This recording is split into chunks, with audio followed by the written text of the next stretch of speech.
Have you ever felt, even in silence, that something inside you doesn't quite fit with what you see in many churches? As if, even after attending services and hearing beautiful words, the flame of your soul still wasn't lit? If so, take a deep breath and stay with me, because today we're going to talk about something deep, real, and often difficult to admit: why so many of the chosen ones end up walking away from the church. This question touches deep spiritual wounds, especially for those who carry a calling, a restlessness that cannot be silenced. It's not about rebellion nor spiritual arrogance. It's about a perception that something sacred is being lost in the midst of structure, vanity, and materialism. The souls of the chosen feel this. They long for authenticity, truth, for a living and real connection with the divine. Have you ever entered a church and felt lonelier than before you arrived? Have you noticed that even in the presence of inspiring messages, your spirit felt unfed? This is not ingratitude or spiritual disobedience. It is sensitivity. The chosen ones see what lies behind appearances. They sense when the divine presence hides behind empty rituals or human interests. What should have been a space of communion, humility, and pure faith, in many places has become a stage. Churches have stopped being spiritual hospitals and turned into showcases. The lights, the glamorous temples, the repetitive motivational phrases, all of it may move you emotionally, but it doesn't transform you. It doesn't touch your spirit. And when that happens, the chosen ones feel sadness, because they're not there for a show, they're there for God. The Bible warned us, you cannot serve two masters, you cannot serve God and money. Matthew 6:24. Yet we see so many leaders focused on wealth, on status, on luxury, while lost souls cry out for guidance. The chosen see it. They can't ignore it. They can't stand seeing faith being used as currency. But the hardest part isn't walking away from the church. The hardest part is dealing with the judgment. When a chosen one decides to leave, they are not understood. People say they have grown cold in faith, that they've strayed, that they need to come back. But no one asks, what does your soul need? What is God trying to show you? That is the real question, because sometimes leaving the temple is necessary in order to truly find the Creator again. And when that separation happens, a new cycle begins. A lonely, silent, but deeply transformative cycle. The chosen one learns that God was never limited to an altar.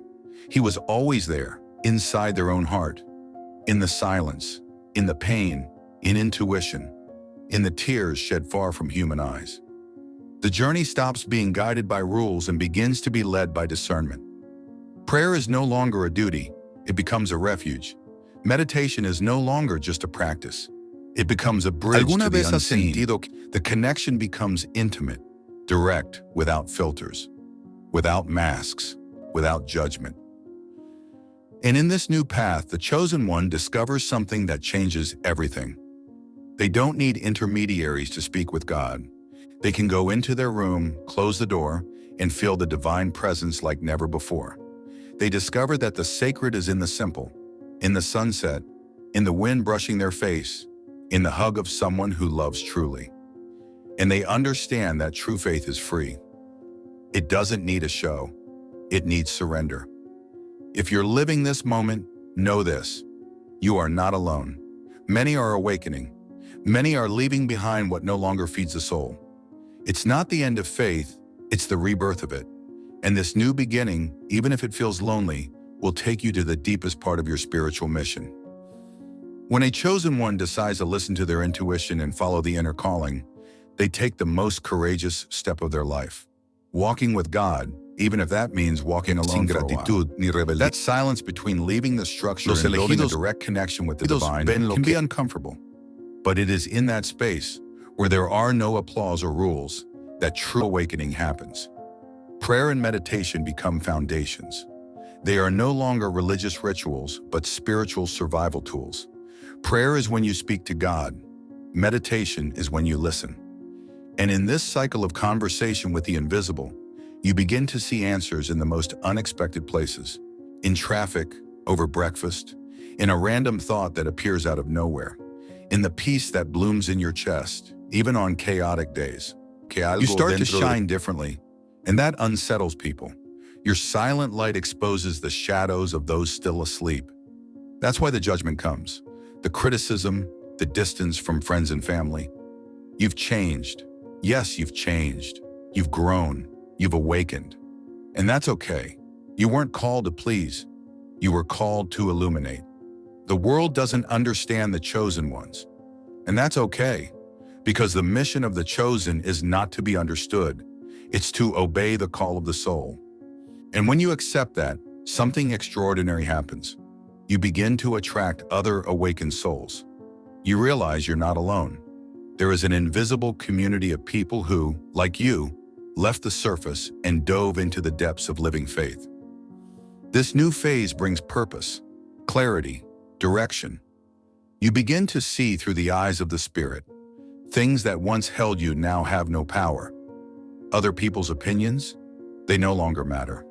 Doubt, it no longer paralyzes you, because you know something greater is guiding your steps. Being chosen is a commitment to love, to truth, and to expanding consciousness. It's understanding that your mission goes beyond you.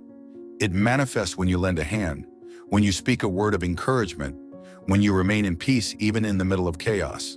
Every action becomes a beacon. Every moment of silence becomes a living prayer. But be aware, this journey is not about perfection. It's about truth. There will be days when you feel weak, tired, lost, and that's okay. God doesn't expect perfection. He expects sincerity, that you seek Him with an open heart, even when you're in pieces. And when everything feels dark, remember, the greater the darkness, the brighter the light of the chosen one shines. It is in the deepest valleys that God whispers the loudest. It is in pain that the soul grows. It is through challenges that the mission reveals itself. Today you may feel alone, but spiritually you are surrounded. Your steps are guided. Your battles are not in vain. And every time you choose the light, even when it would be easier to give up, you fulfill the purpose for which you were sent. So if you've walked away from church but still feel God pulsing inside you, know that your faith is not over. It is transforming. It is freeing itself. It is expanding. And your journey doesn't end here. In truth, it's just beginning. Stay strong, pray, meditate, trust, because the Creator who chose you will carry you all the way through. And now you absolutely need to watch the next video on motivation. You need it will guide you even deeper on your divine path. Don't miss it.